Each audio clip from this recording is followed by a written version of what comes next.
You may be sitting there thinking, well, if I own up, what's going to happen? What's God going to do? Is he going to get angry? Is he going to force me to go to Africa? Is he going to make me, is he going to do things I don't like?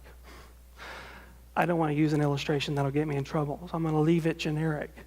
But we come up with all kinds of excuses, don't we?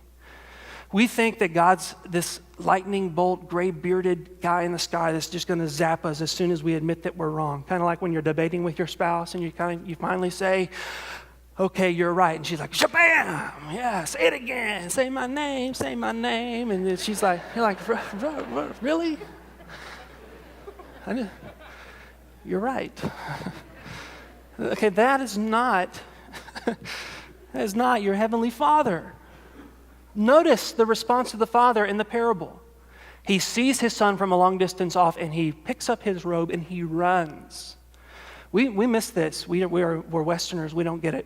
In the Middle East, the patriarch didn't run. The patriarch was the center. He was the man. He was the owner of the estate. He didn't do things that were unbecoming, and this father doesn't care. This is why he's the prodigal God. He's lavish. He's careless. He's gracious. He's freely giving grace in an incredible amount, an incredible variety of ways. He picks up his robe and he runs to the son. And before the son can even give his speech of restitution, he hugs him and he kisses him. And before he can even get the words out of his mouth that I'll just be a slave, I'll be a servant, I'll be a beggar, I'll be whatever, he says, no, you're my son. Go get the best robe. And the best robe would have been the father's robe, which would have communicated immediate restoration, immediate well-standing in the family. Put a ring on, threw a party. They even had meat.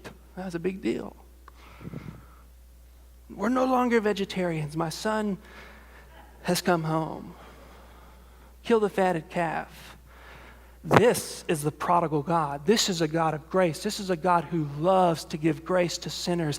And so if you find yourself far from God and you're afraid of what God's going to do if you return, just read the text, read the story. He loves you. He wants to forgive you. He wants to restore you. He wants to transform you. But you've got to come home. You are as close to God as you choose to be. No more excuses. No more if my husband was more holy, then I would be more holy.